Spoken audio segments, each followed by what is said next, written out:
Bonjour à tous, bienvenue sur la chaîne Everyman. Aujourd'hui, on va parler du changement d'heure, du passage de l'heure d'été à l'heure d'hiver. C'est parti!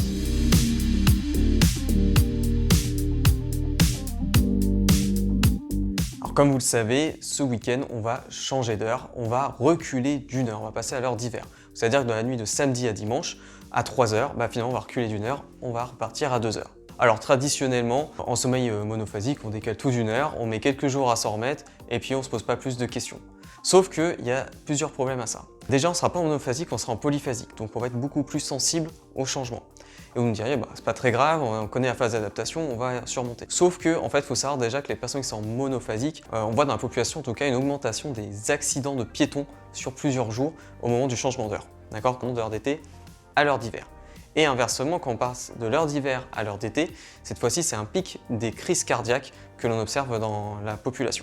Donc voilà, le changement d'heure, c'est quand même pas anodin. Comme la phase d'adaptation derrière du sommeil polyphasique, c'est pour ça qu'on recommande d'être en bonne santé pour faire du sommeil polyphasique. Voilà, donc vous voyez que c'est pas anodin et donc forcément, si on veut pas revivre une phase d'adaptation, voire un dérèglement total du rythme qui serait bien installé, on va avoir des stratégies légèrement différentes. Alors, pour le sommeil polyphasique, on va voir qu'il y a surtout deux stratégies. Donc moi, je vais vous expliquer à travers mon rythme Everyman 3. Donc aujourd'hui, je dors de 3h à 6h, puis je fais une sieste à 7h30, une autre à 13h30 et enfin la dernière à 19h30.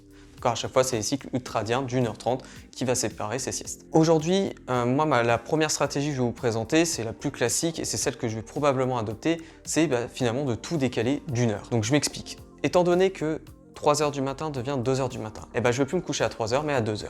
Et donc forcément, je ne me lèverai plus à 6h mais à 5h. Donc au lieu de faire 3h, 6h la nuit, je vais faire 2h, 5h. Très simple. Et pareil pour toutes les siestes de la journée, je vais toutes les avancer d'une heure. Au lieu de faire à 7h30, je vais faire à 6h30. Au lieu de faire à 13h30, je vais faire à 12h30. Et au lieu de faire 19h30, je vais faire 18h30. Vous voyez, ça colle assez bien au niveau des horaires. Donc c'est pour ça que je vais prendre facilement ce parti pris-là. Deuxième avantage, c'est qu'on ne change absolument rien. Donc le corps n'a l'impression qu'il n'y a pas vraiment de changement d'heure, hormis à la limite le décalage pour vous dans la journée en termes de rythme. C'est-à-dire que effectivement, vous allez avoir l'impression que vous levez plus tôt, donc votre journée va commencer plus tôt.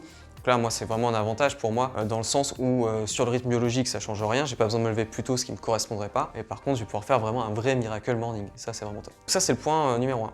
Donc ça, c'est le plus simple. Si jamais ça ne colle pas avec les nouveaux horaires de vos siestes, par exemple, ou de vos coucher et de lever. Parce qu'on voit bien qu'on a une amplitude plus sympa qu'en monophasique et du coup, on va avoir d'autres options. Deuxième stratégie, ça va être de faire l'inverse. C'est-à-dire qu'on ne va pas se décaler d'une heure par rapport comme au monophasique. Je m'explique dans le sens où sinon on va avoir un décalage et ce décalage va vraiment être néfaste. Donc ce qu'on peut faire pour éviter ce problème-là, si jamais une heure en avant ça ne nous correspond pas, on ne va pas rester à dire je continue à 3 heures comme avant. Parce que si je fais ça, je vais me décaler d'une heure et comme je vous disais, en monophasique on a déjà des problèmes, en polyphasique ça va être pire. Donc on va se recaler sur les cycles circadiens. Donc soit je me dis je change rien et artificiellement je recule d'une heure, mais en fait je me couche et je me lève toujours à la même heure. Première stratégie. Deuxième stratégie, je dis je change de cycle ultradien, je passe à celui suivant. D'accord? Je passe 1h30 après. Étant donné que j'ai déjà reculé d'une heure, passer de 3h à 2h, en fait, passer au rythme d'après, normalement, techniquement, c'est plus 1h30, donc c'est 2h plus 1h30, ça me revient aux 3h30. Donc la deuxième stratégie consiste finalement à repasser d'un cycle ultradien après. Donc c'est-à-dire qu'avant vous êtes couché à 3h, ça correspond comme si vous étiez couché à 4h30 cette fois-ci, décalé d'1h30 plus tard.